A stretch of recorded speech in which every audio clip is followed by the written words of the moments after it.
Hello again, everybody. I have got a lovely story. It's the second part of a book that I was reading yesterday. Today we're going to read the story of Goldilocks and the Three Bears. This is a book from a long time ago. The pictures here were drawn in a year called 1948. And it's the story of a pretty little girl who lived on the edge of a big wood. Let's start, shall we? Goldilocks and the Three Bears. Once upon a time, there was a little girl who lived on the edge of a big wood.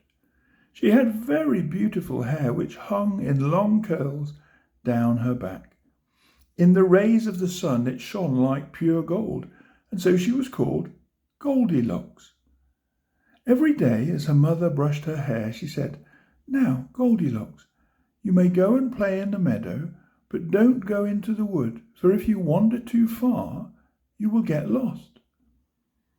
One morning, very early, as Goldilocks was picking flowers before breakfast, she saw some beautiful blue ones growing just within the wood, on the grassy banks of a little path winding away among the trees. Can you see the picture of Goldilocks and her mummy? And Goldilocks is having her hair brushed so it's nice and straight and tidy.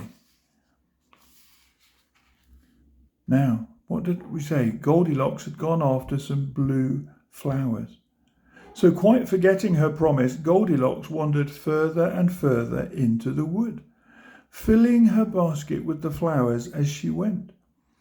At last her basket was full and she turned to go home, only to find that she was lost.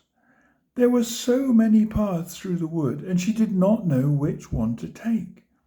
She felt very lonely, and was about to sit down and cry when, to her joy, she saw a little cottage amongst the trees. Smoke was coming from its chimney, and the door stood open. Goldilocks tapped on the door,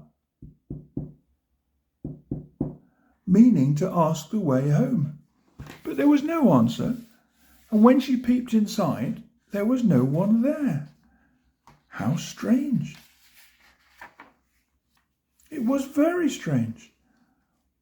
Although the table was laid for breakfast with 3 bowls of porridge, from which the steam was still rising, but there was no one to be seen. There was a big bowl, a middle-sized bowl, and a teeny tiny bowl. "Oh, how hungry I am," cried Goldilocks, and picking up a spoon she tried the big bowl. It was far too hot, so she tried the middle-sized bowl. That was a little too cold, however, so she tried the teeny tiny bowl, which was just right, so she gobbled it all up quickly. And there she is, standing by the edge of the table, eating the porridge from the teeny tiny bowl.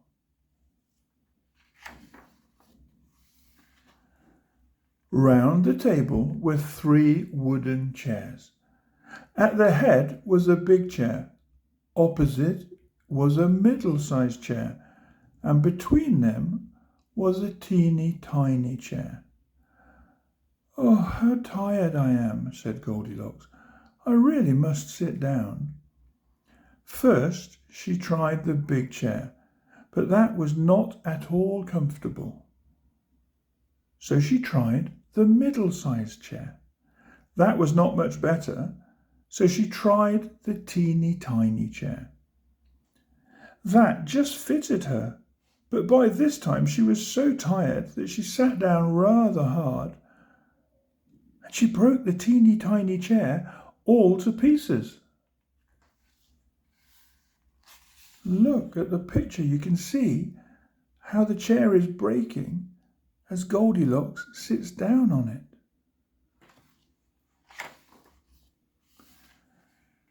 Goldilocks was rather frightened when she saw what she had done. She peeped out of the window to see if anyone was coming, but no one was in sight. She still felt very tired, so she looked around for somewhere else to sit down. There was nothing else in the room, however, except the clock ticking on the wall and the kettle singing on the fire. Presently she spied a wooden staircase winding upwards in the corner of the room, so she tiptoed up the stairs to see what was at the top. And there she goes up the stairs, from the room downstairs, going up the stairs. There she found the cosiest little bedroom you can imagine. It had curtains with pink flowers on, and 3 beds, each with a pink coverlet. There was a big bed, a middle-sized bed, and a teeny tiny bed in the corner. "Oh, how sleepy I am," yawned Goldilocks, and she flung herself on the big bed. It was far too hard, however, so she climbed down and she tried the middle-sized bed.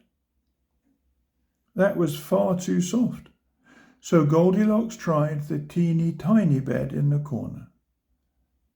That was just right, and Goldilocks was soon fast asleep.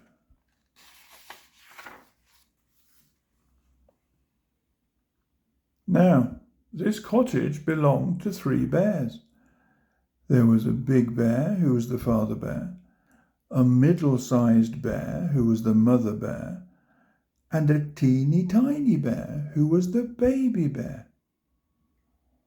That morning, when Mother Bear served the porridge, Father Bear quickly took a big spoonful of his. "Ouch," he said, "this is too hot." Mother Bear had been blowing on hers, so it was quite cool. But as she never argued with Father Bear, she agreed to go for a walk to gather sticks and return for breakfast later. And in this picture we see the bears with their porridge before Goldilocks has arrived. So they try their bowls of porridge and then they go for that walk to pick up sticks. The bears gathered sticks in the forest till the father bear had a great big bundle. The mother bear had only a middle-sized bundle, while the teeny tiny bear was too small to carry more than 2 or 3, which even then he kept dropping all the time. The father bear soon said, however, that they had enough to keep the fire in all day, and as the porridge would now be cool, they would return home for breakfast.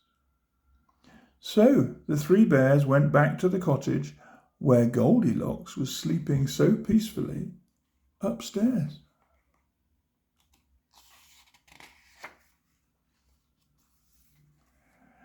No sooner had they got into the house, however, than Father Bear went to taste his porridge.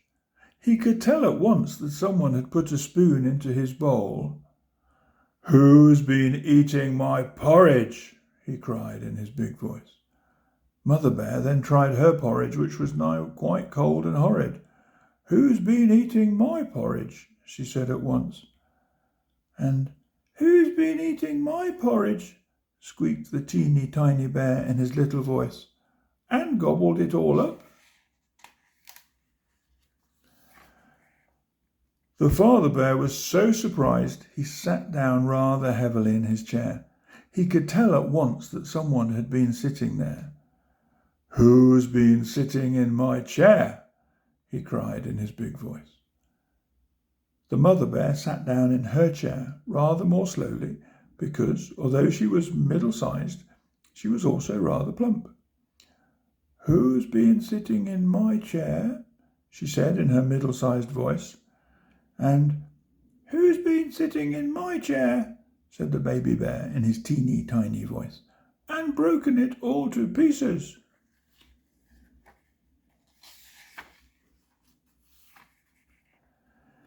They looked around the kitchen, but as they could not see anyone, they decided to look upstairs in the bedroom.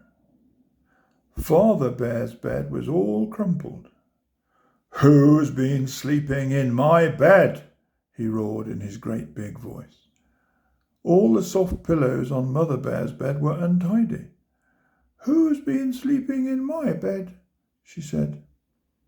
As for the baby bear, "Who's been sleeping in my bed?" he squeaked. And there, lying on the bed with her golden curls spread all over the pillow, was the prettiest little girl they had ever seen. And in this picture, look at them. They're all standing there, looking down at Goldilocks. And baby bear's almost hiding behind his mummy's leg just to keep an eye on what's happening, but not sure what to do. And Goldilocks is looking up at them. And can you see that Father Bear is scratching his head in surprise and wonder? Goldilocks sat up in bed and rubbed her eyes. When she saw the three bears gazing at her, she was so frightened that she jumped out of bed and ran down the stairs before they could catch her. She ran and she ran through the forest, hardly stopping to take breath, till at last she came to the edge of the wood and saw her own dear cottage, with her mother standing at the door looking for her. She was so glad to be safely home that she never went wandering in the woods by herself again. And here's the lovely picture of Goldilocks running home to her mother. And that, my friends, is the story here of Goldilocks and the Three Bears. I hope you've enjoyed that. It's been a nice little story to read to you, and it's part of a lovely series of stories from a long time ago. Goldilocks and the Three Bears.